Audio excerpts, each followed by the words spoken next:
নমস্কার। সংলাপের নাট্য ও মঞ্চ বিভাগে আপনাদের সকলকে স্বাগত। আজ আমরা গোবরডাঙ্গা সাংস্কৃতিক নকশা নাট্য দলের প্রাঙ্গণে এসেছি। আমাদের সঙ্গে উপস্থিত আছেন নাট্য দলের কর্ণধার শ্রী আশিস দাস। নমস্কার দাদা। আজকে আমাদের একটা আমরা তো প্রায় সারাদিনই কাটালাম এখানে। আমাদের একটা অনন্য অভিজ্ঞতা হয়েছে। সেটা তো ওই অভিজ্ঞতাটা আমাদের এই চ্যানেল বলুন বা এই প্ল্যাটফর্ম বলুন, এটা দর্শকদের দিক থেকে আমরা করেছি। কেননা আমরা দর্শক হিসেবে চর্চা করেছি আমরা অনেকদিন ধরে না, এবং আমরা দেখেছি যে নাটকের যে ধারা তো অনেক আছে, কিন্তু মূলত যেটা জনপ্রিয় সেটা হচ্ছে প্রসেনিয়াম থিয়েটার। কিন্তু এই প্রসেনিয়াম থিয়েটার তো জনপ্রিয়, কিন্তু লাস্ট আমরা দর্শক হিসেবে যেহেতু আমরা কলকাতা যা দেখায় মূলত সেটাকেই জানি, অন্তত আমার ক্ষেত্রে তো তাই হয়েছে। যেহেতু আমাদের নাটকের বিস্তার এমনি কম, জানাটাও কম, তবু লাস্ট 2-4 বছরে আমরা অনেক ইন্টিমেট থিয়েটার দেখছিলাম। তারপরে আমরা আপনাদের এখানে এলাম এবং এই স্পেস থিয়েটার এবং তার পুরো কর্মকাণ্ড আজকে আমরা দেখলাম। তা আমার প্রথম প্রশ্ন, যে নকশা তো বহুদিনের, বহু বছরের, এই স্পেস থিয়েটারটা কি প্রথম থেকেই, না কোনো এক কার্যকারণে কোনো এক জীবনের মোড়ে আপনি এইভাবে এই ভাবনাটা কবে থেকে শুরু হলো আপনার? আপনাদেরকে নমস্কার, এবং আপনাদের যে চ্যানেল সংলাপ, তার যারা দর্শক বন্ধু আছেন সকলকে আমাদের গোবরডাঙ্গা নকশার পক্ষ থেকে আন্তরিক অভিনন্দন, ভালোবাসা প্রথমে জানানোটা কর্তব্যের মধ্যে পড়ে। এইবার আপনি যে কথা বলছেন সেটা হচ্ছে স্পেস থিয়েটার সম্পর্কে কি বলছেন। সেটা হচ্ছে যে স্পেস থিয়েটার বলে ইদানিং একটা কথা শোনা যাচ্ছে, কিন্তু আমি সেটার সঙ্গে একমত নই। থিয়েটারের জন্য একটা স্পেস লাগে, সেটা মাঠ হতে পারে, সেটা কোনো রাস্তার মোড়ের মাথা হতে পারে, কোনো গাছতলা হতে পারে, কোনো প্রসেনিয়াম ফরম্যাট হতে পারে, নন প্রসেনিয়াম ফরম্যাটেও হতে পারে।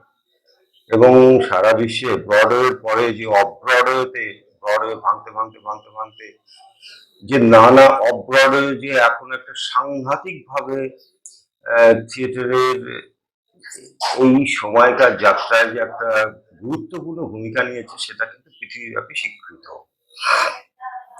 প্রথার বাইরে গিয়ে কাজ করা,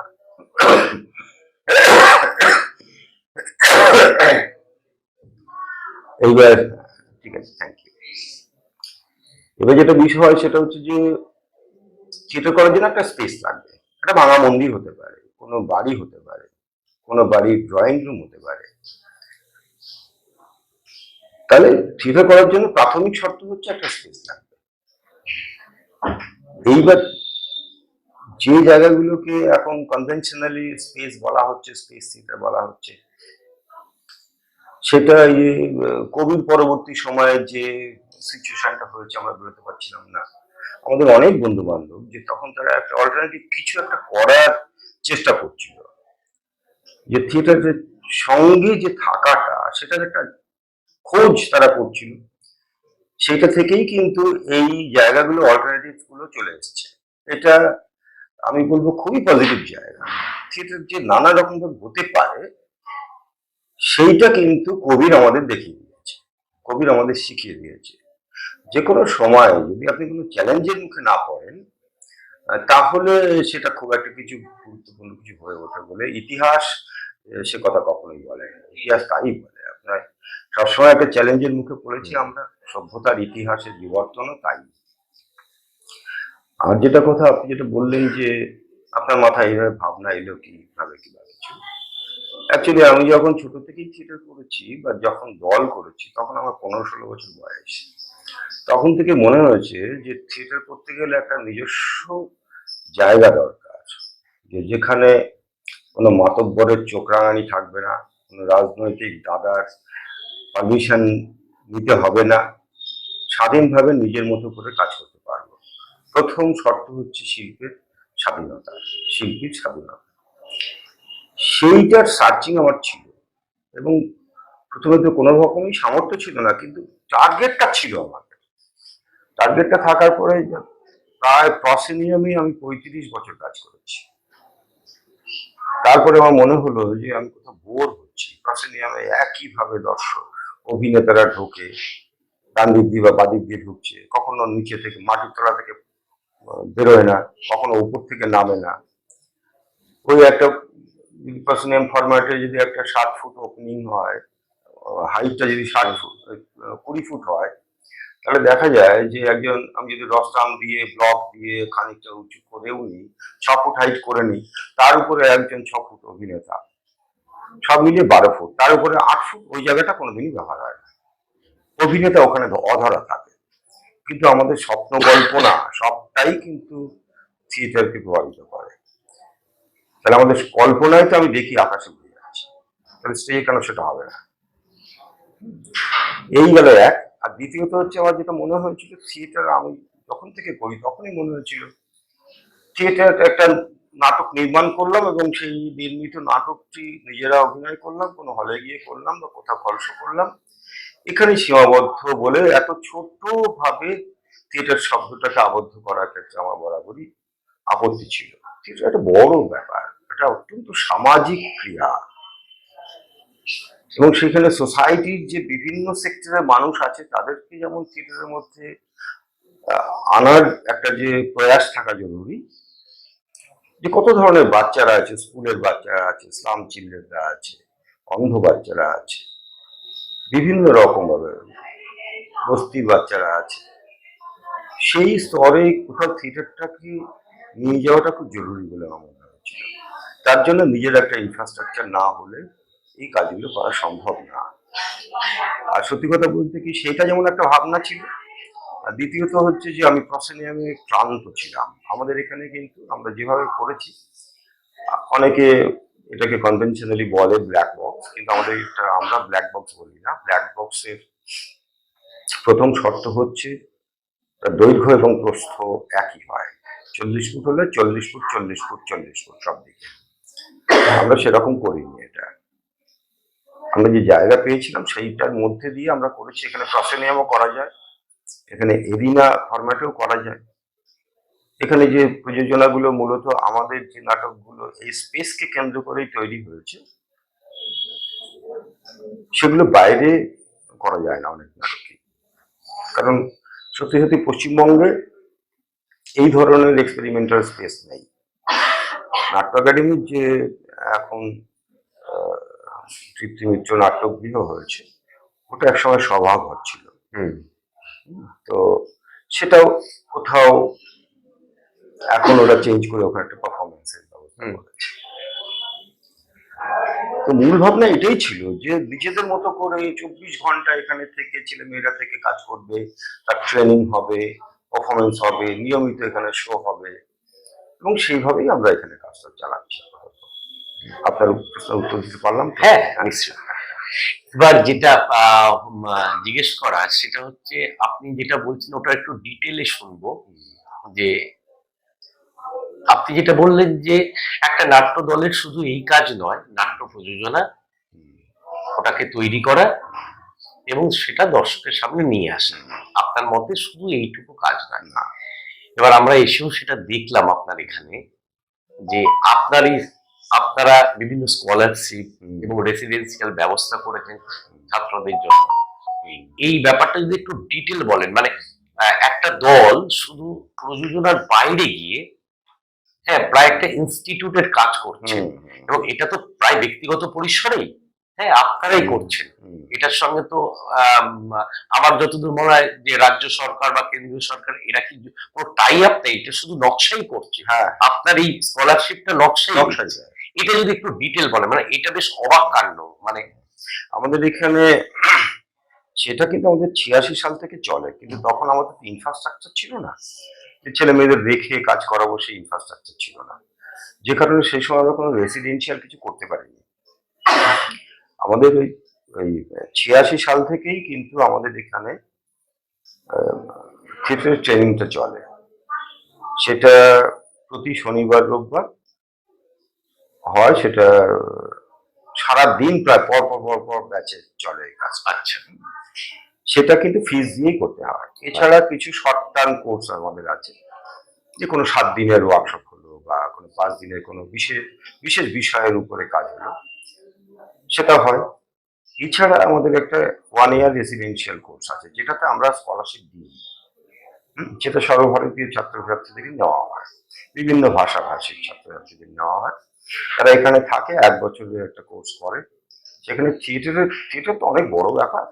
অন্তত 1 বছরে আমরা তাদেরকে থিয়েটার যে অনেক বড় এবং গভীর, সেই বোধটা যাতে তৈরি করে দেওয়া যায়, এবং যে তার থিয়েটারের টেকনিক্যাল কাজ, সেট থেকে, লাইট থেকে, মিউজিক, কস্টিউম, মেকআপ, এভরিথিং এখানে ট্রেন্ড করা হয়। এবং তাদের পারফরমেন্সও হয়।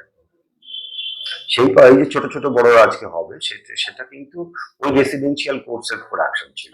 তখন আমরা 4-5 জন, যেমন প্রবিদ্যাকে দেখেছিলাম, সুভাষিস গাঙ্গুলিকে দেখেছিলাম, অদ্রিজা দাশগুপ্তকে দেখেছিলাম। এরকম কোনো মানে শুধু আমার সঙ্গেই কাজ করবে এইটা আমি চাই। আমি চেয়েছিলাম বিভিন্ন ধরনের, আপনি দেখুন নামগুলো শুনলে বুঝতে পারবেন এক একজনের ধারা এক এক রকম। সবটা দেখে বুঝে নিজেদের মতো করে তারপরে আর একটা রাস্তা ছাত্ররাই তৈরি করুন ওদের নিজেদের মতো করে, সেটাই আমার চাওয়া ছিল। এবং তারা আসামের একটি ছেলে ছিল, সে ফিরে গিয়ে আসামে কাজ করছে। তারপরে আপনার জম্মুর 2টি ছেলে মেয়ে ছিল, তারা ফিরে গিয়ে তাদের জায়গায় কাজ করছে। ওটাই তো সাফল্য কাজ করছে। হ্যাঁ, ওটাই তো সাফল্য করা গেছে, চেষ্টা করলে করা যায়, এটা আমার বিশ্বাস। সেটা হয়তো আজকে ভাবলাম আর কালকেই ঘটলো, এটা যারা ভাবছেন তাদের একটু সাবধান হতে হবে আর কি। তা হয় না। একটা গাছ পুঁতলেও না, তাকে লালন পালন, তার প্রথমে মাটি তৈরি করতে হয়, তাকে লালন দিয়ে, আদর দিয়ে, রোদ দিয়ে, জল দিয়ে, কখনো কখনো একটু সার দিয়ে তাকে যত্ন করতে হয়। সেই যত্ন, এবং সে বেড়ে উঠবে, তারপরে সে ফল দেবে, সেই ধৈর্যটা রাখতে হবে। কোথাও আমার মনে হচ্ছে এই সময় যারা বাচ্চারা কাজ করছে, তারা অসম্ভব এনার্জেটিক, অসম্ভব ক্রিয়েটিভ, খুব ভালো। এই যৌবনকে তো আমরা সবসময় আহ্বান করি, কিন্তু কোথাও এই সময়ের যে ক্রাইসিস, সেটা হচ্ছে আমরা যে জেনারেশন থেকে এসছি, থিয়েটারে এসছি, আমরা তখন দেখেছি নান্দিকারকে দেখেছি, আমরা বহুরূপকে দেখেছি, কিন্তু ইনস্টিটিউশন, ইনস্টিটিউশন না থাকলে, কোনো সংগঠন না থাকলে একটা ভালো থিয়েটার অসম্ভব, হতেই পারে না, কোনোভাবেই সম্ভব না। যারা করছে, যে ব্যক্তি মানুষ করছে, সে কিন্তু নিজেই একটা ইনস্টিটিউশন পাচ্ছে। কিন্তু ওই মানে ছেড়ে ছেড়ে যাওয়া আর যাপন একটা দীর্ঘ জার্নি। সেই যে ধৈর্য, এই যে ছেলেরা কাজ করছে, ছোটরা যারা কাজ করছে, এর মধ্যে যারা কিন্তু এই ধৈর্য ধরে টিকে যাবে, তারা কিন্তু অসম্ভব ভালো কাজ করে। কিন্তু একদিনে কোনো কিছু তো দুম করে হয় না। সেটার জন্য আমি তাদের জন্য, আপনি না না বলতে আমি বললাম, তাদের প্রতি আমার প্রচন্ড আশা। এবং আমি যখন নাটক দেখি, তখন ধরুন 7 দিন আমি টানা নাটক দেখবো, কোনো দল দেখি না, কারা করছে কি করছে আমার কিছু দেখা নেই, কোনো বিখ্যাত দল হওয়ার দরকার নেই, আমি নাটক দেখে যাই। আমি জানি আমি নাটক দেখেছি একাডেমিতে 8 জন দর্শক, আমার থেকে তারা খুবই ছোট, আমি গেছি, তারা খুবই খুশি হয়েছে, সবই ঠিক আছে। কিন্তু সে কিন্তু এখন বিখ্যাত ডিরেক্টর, কিন্তু তার নাটক কিন্তু 8 জন দর্শক মিলে দেখেছে। তো তাদের, ওদের সঙ্গে আমার একটা অসম্ভব প্রেম। ইয়াং জেনারেশনে এই মুহূর্তে যারা কাজ করছে, তাদের প্রতি আমার প্রচন্ড দুর্বলতা আছে। সেটা আছে বলেই আপনি এইসব চালাতে পারছেন। হ্যাঁ, মানে এই আমি যে ডিরেকশন করি এমন নয়, কিন্তু আমি বাদ দিয়ে আরো 5 জন এই কাজটা করে ফেলতে পারে আর কি। আমার মেয়ে তো কাজ করে, আমার স্ত্রীও কাজ করেছে, এছাড়াও আরো 2-3 জন কাজ করে। অনিল মন্ডল বলে একটি ছেলে, যে আমাদের 97 সালের ওয়ার্কশপের ব্যাচ, সে আমাদের এখন এক্সিকিউটিভ কমিটির মেম্বার, এবং সে ওই চিলড্রেন সেকশনটা ওয়ার্কশপের চিফ ট্রেনার। সে চাঁদপাড়া অনেক ভেতরে থাকে। চাঁদপাড়া, হ্যাঁ, চাঁদপাড়া থেকে অনেক ভেতরে থাকে। তো হয়ে যায়। কিন্তু আমরা না বাংলা থিয়েটারে আমরা কোথাও ওই আমিই করব, আর কেউ নেই, আমি আছি তো আছি, নেই তো নেই।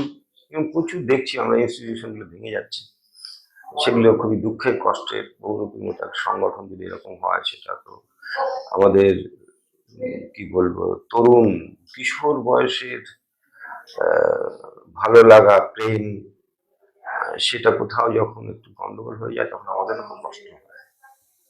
কারণ আমরা তাদের ইন্সপায়ার্ড বাই বহুরূপী, একদম নান্দিকার ভেঙেছে তা বলছি না, হুম, হুম। কিন্তু একটা ইনস্টিটিউশন যখন থাকে, তখন নান্দিকার কত রকম ঘাত প্রতিঘাতের মধ্যে দিয়ে আহ, আজকের জায়গাটা এসছে, তাই না? এবার স্যার যেভাবে চালিয়েছে, যদি মনে হয় যে স্যার এখন আসতে পারেন না, আমি খোঁজ রাখি সব। হুম, তো স্যার বলতেন এক সময় যে বেলা 11টার পর থেকে রাত্রি 11টা পর্যন্ত ল্যান্ডফোনে, নান্দিকারের ল্যান্ডফোনে ফোন করলে কেউ না কেউ রিসিভ করবে। এই কথাগুলো কিন্তু আমাদের কাছে ভীষণ উৎসাহের। শিশুর যাপনটা খুব ইম্পর্টেন্ট। স্যার বসে থাকতেন সকাল 10টা থেকে সারাদিন। সেই নান্দিকারের কিছু ভালো হলে আমাদের গর্ব হয়, স্বাভাবিক। হয় না? স্বাভাবিক। আবার একই সঙ্গে বহুরূপী যখন কিছু খারাপ কিছু শুনি, তখন আমরা বাইরে থেকে আমাদের যারা চেনা জানা আছে তাদের অনেক বলি যে কোনো রকম ম্যানেজ করে কিছু করো। হ্যাঁ, আবার যে ধরুন বহুরূপী কাজ করছে, বহুরূপীর এই সময়ের একজন ওদের কর্মকর্তা এসেছিল গত মাস 2 আগে। সে আমাদের রবীন্দ্রনাথের প্রাক্তনী ছিল। তো কথা বলতে বলতে বলছে, আশিস দা আমরা আবার শুরু করেছি, এই করছি, পত্রিকা করছি। হ্যাঁ, তো এটা ভালো লাগা, তাই না? এই আর কি। আপনাদের তো ডিসেম্বর মাসে থিয়েটার হ্যাঁ, ফেস্টিভ্যালটা, মানে এখানে সব বিদেশ থেকেও আসে আমরা দেখছি। এবারে হ্যাঁ, বিদেশি দলও আসে। তো ওদের অ্যাকোমোডেশন সব এখানেই, সব এখানে, সব এখানেই। সব এখানে। গোবরডাঙ্গায় কিন্তু কোনো হোটেল নেই, কোনো গেস্ট হাউস নেই। কিন্তু আমাদের যখন এই ইনফ্রাস্ট্রাকচার তৈরি হয়নি, তখনও কিন্তু আমরা এটা করেছি। কি করে করলাম? তাহলে সেই লোকগুলোকে থাকতে দিলাম কোথায়? মানুষের প্রশ্রয়, ভালোবাসা, মানে এমনও হয়েছে, আহ, এগুলো অন ক্যামেরা বলাটা খুব মুশকিল, তবু বলছি, কারণ একটু মিথ্যে বলছি না, আমার ওগুলো কিছু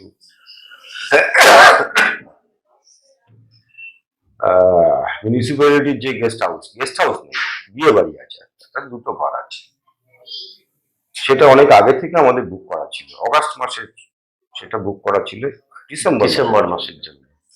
সেইটা আমরা নর্মালি ওইরকম বুকিং থাকে, তারপরে ওই প্রোগ্রামের হয়তো 2-4 দিন আগে গিয়ে তখন টাকা পয়সা দিয়ে ওটা নিয়ে আসা।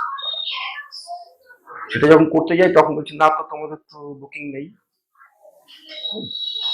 তারপরে গল্পটা আমি যাচ্ছি না, কিন্তু আলটিমেটলি পেলাম না। সেই সময় আমাদের এখানে এসছেন অতুল পেঠে মহারাষ্ট্র থেকে, সুবোধ পট্টনায়ক এসছেন উড়িষ্যা থেকে, দুটি বড় বড় দল, দিগ্গজ মানুষ। এবং অনেক অনেক মানে সুবোধবাবু প্রায় 30 জন লোক, ওদের প্রায় 22 জন লোক, কোথায় রাখতো? তো সেটা তখন আমি যখন দর্শকদের বলছি যে এরা কোথায় রাতে রাখবো ঠিক নেই, তখন দর্শক আসন থেকে হাত তুলে বলছে আমার বাড়িতে 10 জন পাঠান, আমার বাড়ি 20 জন পাঠান, আমার বাড়ির নিচের ফ্লোর ফাঁকা আছে। তো এইটা তো পেয়েছি বলেই এই 44-45 বছর ধরে কাটানো গেল। আপনি শুনে অবাক হবেন, আমাদের এখন যা ভ্যালুয়েশন আছে এখানকার, সব মিলিয়ে 2 কোটি টাকার ওপর। তা তো হবেই। এটা আমাদের মিনিস্ট্রি 25 লক্ষ টাকা দিয়েছে। বাকি টাকা কোথা থেকে এলো? মানুষ মানুষ দেয়। সে মানুষের সাহায্য এবং দর্শকের সাহায্য। এই দর্শক কিন্তু মূলত গ্রামীণ দর্শক, এটা মনে রাখতে হবে। যে গ্রামে গ্রামে আমরা মানে ঝুড়ি নিয়ে ফেরিওয়ালার মতো করে থিয়েটার নিয়ে গেছি, একদিনে 3টে নাটক দেখেছে দর্শক, সে একদিনে হয়তো 20 টাকা দিয়েছে টিকিটের দাম। তাহলে একটি নাটকের দাম হচ্ছে 6 টাকা 33 পয়সা। সেই 6 টাকা 33 পয়সা থেকে সংগঠকরা তাদের খরচা করেছেন, তার থেকে কিছু টাকা আমাদের দিয়েছেন। সেই মানুষের ওই ছোট ছোট পয়সাগুলো এক জায়গায় করে কিন্তু একটা পয়সা তৈরি হয়েছে। সেই পয়সা সংগ্রহ করে এক জায়গায় করে আমরা কলকাতায় থিয়েটার করতে গেছি, সেখানে 40,000 টাকা খরচ করেছি।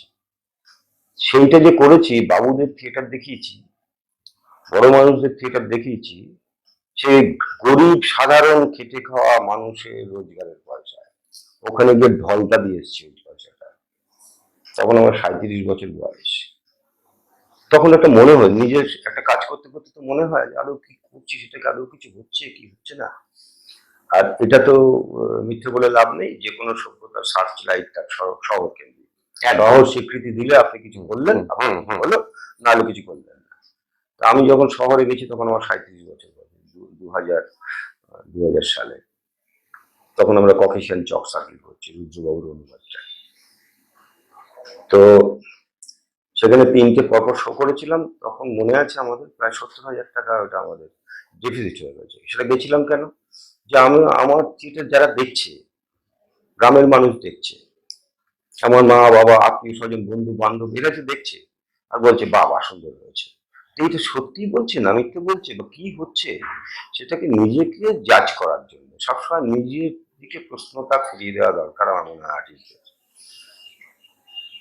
তখন আমাকে শহর স্বীকৃতি দিল, বললো ইয়াং ট্যালেন্টেড ডাইরেক্টর। তখন আমার বয়স 37, ঠিক আছে। আমি কিন্তু 15 বছরে থিয়েটার শুরু করেছি, এইসব জার্নির মধ্যে দিয়ে এসেছি। মানে শহর উপাধি দেয়। হ্যাঁ, শহর যদি বলে আপনার কিছু হলো তো হলো, আপনি হ্যাঁ কিছু করেছেন তবে হলো, না হলে কিছুই করেন। এই হচ্ছে আমাদের মানে সভ্যতা বা আমাদের সংস্কৃতি, আমাদের পেরিফেরি। হ্যাঁ, কিন্তু তারপরও তো চলছে, জীবন যেমন চলে না। না না না চলছে তো ওটা। আমি যদি করতে চাই থিয়েটার, তাহলে কারো ক্ষমতা নেই ঠেকায়।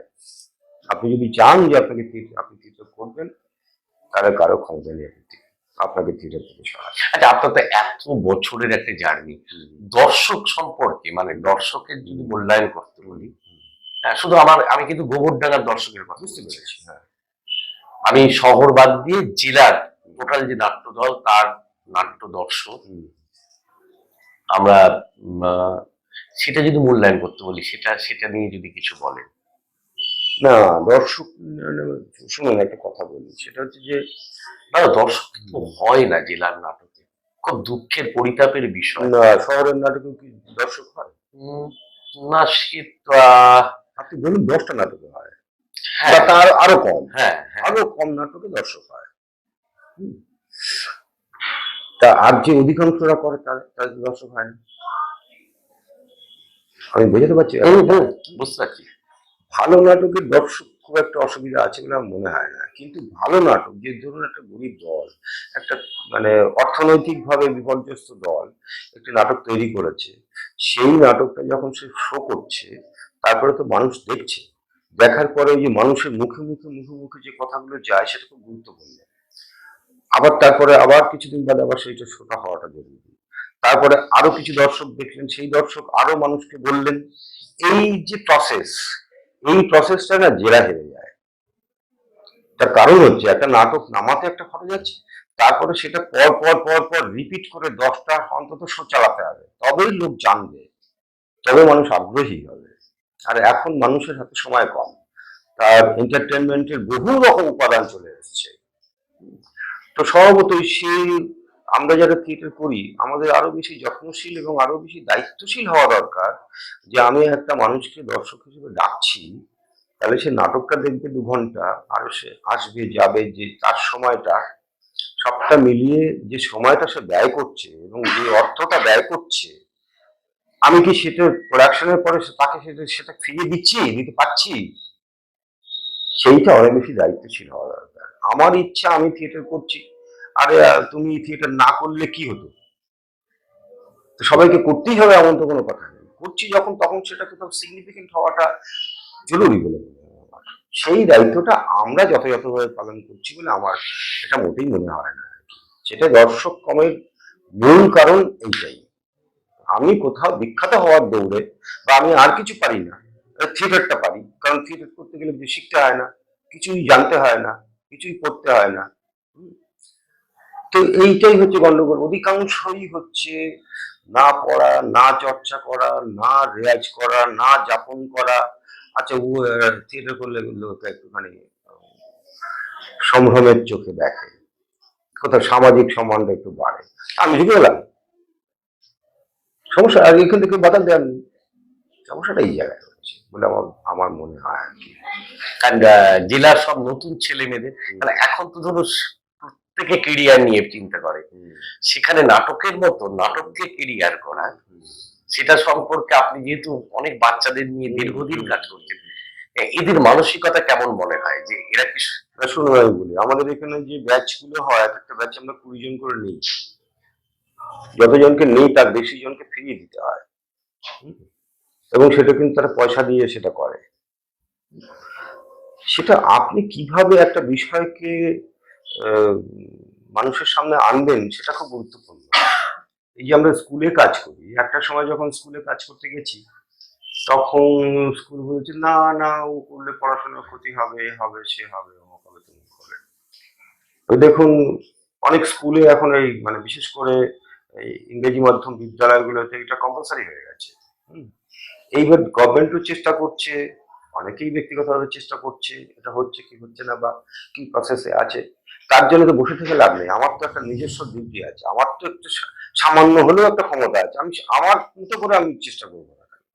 স্কুলে যখন গেছি এই সমস্ত বলেছে, তখন স্কুলকে বলতে হয়েছে মাস্টারমশাই আপনার স্কুলে 2000 স্টুডেন্ট, আপনি 20টি বাঁদর দিন আমাকে, যাদের দেখে আপনার মনে হয় যে এরা এদের দ্বারা কিছু হবে না, এরা কিচ্ছু জানে না, কিচ্ছু পারে না, সেরকম দুষ্টু 20টি বাচ্চাকে দিন। এবং তারা যখন 5 দিনের ওয়ার্কশপের শেষে 5ম দিনে তারা যখন নিজেরাই গল্প বলে, নিজেরাই একটা টেক্সট তৈরি করে, নিজেরাই যখন একটা পারফরমেন্স করে, তখন আমি মাস্টারমশাইদের কাঁদতে দেখেছি যে এটা কি করে সম্ভব হলো। যে বাচ্চা ক্লাসে বসে না, কথা শোনে না, কিছু মনে রাখতে পারে না, সে একটা 40 মিনিটের সংলাপ মনে রাখছে, তারপরে যার যা করার কথা সবটা করছে, সবাই মিলে করছে। এটা কোন ম্যাজিকে এটা সম্ভব? আসলে আমাদের যে সিস্টেম না, এডুকেশন সিস্টেম থেকে শুরু করে সোসাইটি যেভাবে চলে, তাতে ক্লাসে ফার্স্ট হলে তার যে সম্মান, স্কুলের সম্মান, পাড়া প্রতিবেশীর কাছে সম্মান, কিন্তু একটা পাড়ায় বহু ছেলে ফার্স্ট হয়, বিভিন্ন স্কুলে পড়ে বিভিন্ন ছেলে মেয়ে ফার্স্ট হয়, কিন্তু একটা পাড়ায় যদি আমি ধরে নিই সে পাড়ায় 1000টা ছেলে মেয়ে আছে, 10 জন ফার্স্ট হয়, মানে ফ্যামিলি আছে, কিন্তু একজন বাঁশি বাজায় এরকম লোক আছে, একজন ভালো গান গায় এরকম লোক আছে, একজন ভালো পেইন্টার লোক আছে, তাদের সম্মান কিন্তু খুব কম, তাদের নার্চারটা হয় না, তাদের সে আদরটা হয় না। আমরা যেটা করতে পারি, ওই বাচ্চাদের মধ্যে তো ট্যালেন্ট থাকেই, সেটা কোথাও একটু নার্চার, কোথাও একটু যত্ন নেওয়া, যখন বুঝতে পারে আমার উপর এটা ডিপেন্ড করা হচ্ছে, ও তখন নিজেকে আবিষ্কার করে। এবং আমি দেখেছি আমার ছোটবেলায় যে সমস্ত ওয়ার্কশপের কাজ করেছি বা কিছু আমি নিজে ছাত্র হিসেবে করেছি, আমি অনেককে দেখেছি, প্রসঙ্গত বলছি, জীবনে কোনোদিন কোনো ওয়ার্কশপ করেনি, কোনো ইনস্টিটিউশনে যায়নি, সে বিরাট থিয়েটার, মানে থিয়েটার, কি বলে, থিয়েটার ওয়ার্কশপের রিসোর্স পার্সন। আমি তো আমরা ছাত্র, রবীন্দ্রনাথ একজনই হয়, সে তো বটেই। আগে তো ছাত্র, তবে তো টিচার হয়, টিচার সারা জীবন ছাত্রই থাকে, সেই টিচারই ঠিকঠাক টিচার যে সারা জীবন ছাত্র। একদম তাই না? একদম। ছাত্র থাকে বলেই তো টিচারের প্রয়োজন, না হলে টিচারের দরকারই নেই। তো এইগুলো কোথাও আমরা গন্ডগোল করি, এবং আমি দেখেছি আমাদের এখানে ধরো এই 20টা বাচ্চা প্রথম যেদেরকে নেওয়া হয়, প্রবলেম চাইল্ডদের আগে নেওয়া হয়। ও খুব অসম্ভব ট্যালেন্টেড, ওকে নিলাম, এটা কিন্তু নয়। যে অনেক বাচ্চা আমি দেখেছি যে কম কথা বলে, একদম কথাই বলবে না, ক্লাসে ফার্স্ট হয়, পড়া জিজ্ঞেস করলে বলবে না। মানে এমন একটি বাচ্চাকে আমি ডিল করেছি যে তার মা এসে বলছে কারোর সঙ্গে কথা বলে না, সে কিন্তু সেটা করে না, এটা খুব জরুরি নয় কিন্তু, কিন্তু ওই বাচ্চাটিকে দিয়ে গেল, মা ওটা বলে দিয়ে গেল আমাদের কানে, ও দেখা গেল আমরা তখন বিজয় টেন্ডুলকারের একটা নাটক করছি, সেই নাটকে ও হিরোইনের চরিত্র 5 দিনে একটি মানুষ, একটি বাচ্চার এই চেঞ্জ, থিয়েটারটা পারে, থিয়েটার পারে, তাহলে ওই বাচ্চাটি আর ভবিষ্যতে থিয়েটার করলো কি করলো না, হ্যাঁ ম্যাটার করছে, ম্যাটারই না, ওর কিন্তু জীবনটা একটা নতুন ভাবে দেখতে শুরু করলো। এইটা আমার মনে হয় যে যদি বলেন আমি নিজেকে টিচার বলতে বেশি পছন্দ করি, যদি আমি কোনো ফর্মাল জায়গায় পড়াই না, খুবই কম 2-4টে জায়গায় পড়িয়েছি, সেটা অন্য প্রশ্ন, মানে মানে চাকরি অর্থে সেইভাবে করিনি। তো এইটা মনে হয় যে এটা একটা সাকসেস, এটাতেই অনেক দিন চিন্তা করা যায়, আমি খুব আশাবাদী। ধন্যবাদ। আপনারা শুনলেন থিয়েটারের অন্য মানে আজকে আমরা পেলাম। আজকে আপনারা এইভাবে আমাদের সঙ্গে থাকুন। আমরা এইভাবে জেলার বিভিন্ন নাট্য দলের কাছে পৌঁছে যাব এবং সেখানকার মানুষজনের সমস্ত স্বপ্নের কথা আপনাদের কাছে তুলে ধরবো। আবার দেখা হবে। নমস্কার। সকলে ভালো থাকবেন, নমস্কার।